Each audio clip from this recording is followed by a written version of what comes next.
अस्सलाम वालेकुम, मेरा नाम डॉक्टर मोहम्मद याकूब है और मैं चेस्ट एंड मेडिकल स्पेशलिस्ट हूँ। हमारे माशरे में, हमारे सोसाइटी में टीबी एक इंतहाई प्रिवेलेंट डिजीज़ है, यानी बहुत आम है। हर घर में ना हो तो हर दूसरे घर में, तीसरे घर में तो पाया जाता है और हम सब उसके लिए एक्सपोज हैं। उसमें अक्सर हम बड़ों का तो टेस्टिंग भी कर लेते हैं, उनका इलाज भी कर लेते हैं, वो इलामात भी टाइम से बता देते हैं और वो मालूम हो जाता है बहुत ईज़िली। लेकिन जो बच्चे हैं उसमें अमूमन ये इग्नोर किया जाता है और उसमें अमूमन इसकी तरफ तवज्जो कम मिलती है, क्योंकि बच्चों का बार बार चेस्ट ख़राब हो जाना, बार बार उनका जो है बीमार हो जाना किसी भी तरीके से, उनको इवन बार बार गैस्ट्रोएंटेराइटिस हो रहा हो, उनको गले का इन्फेक्शन हो रहा हो, अपर रेस्पिरेटरी ट्रैक्ट इन्फेक्शन हो रहा हो, लोअर रेस्पिरेटरी ट्रैक्ट इन्फेक्शन हो रहा हो, उनका वज़न ना बढ़ रहा हो, भूख ना लगता हो, उनकी जो है डेवलपमेंटल माइलस्टोन्स में जो है वो कमी आ रही हो,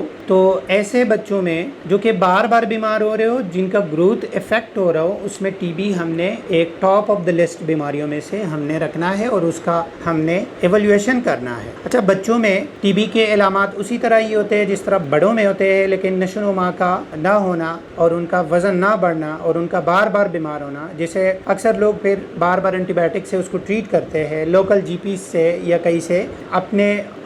ओन पे मेडिकेशन लेके उसको ट्रीट करने की कोशिश करते हैं, लेकिन जब वो एडवांस स्टेज में पहुंच जाता है तो उसने बहुत कुछ नुकसान किए होते हैं। बच्चों में तशख़ीस थोड़ा सा मुश्किल होता है। ऐसे में BCG जो वैक्सीनेशन होती है उसका अहम किरदार है कि BCG वैक्सीनेशन टाइम से बच्चों का कराया जाए और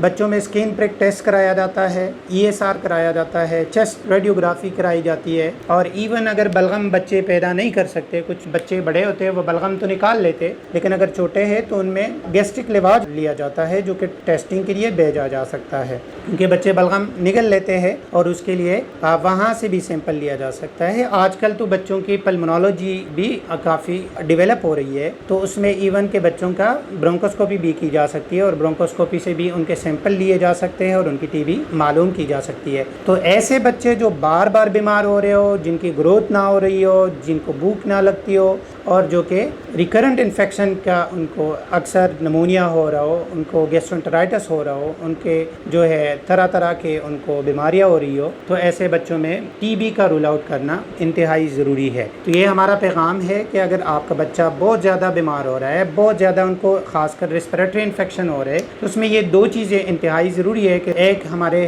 सोसाइटी में टीबी है और दूसरा जो है बच्चों में एलर्जी यानी दमा है, जो कि बहुत ज़्यादा प्रिवेलेंट है। ये दो चीज़ें रूल आउट करना इंतहाई ज़रूरी है। इससे आगे है फिर बच्चों में इम्यून डिफिशेंसी, यानी उनके मुदाफ़ती निज़ाम अगर कमज़ोर है तो वो आगे एडवांस चीज़ों में एवल्यूएशन में आ जाती है, अगर ये चीज़ें हमारे पास पहले रूल आउट हो जाए। तो इस हवाले से हम सब ने टीबी को इरेडिकेट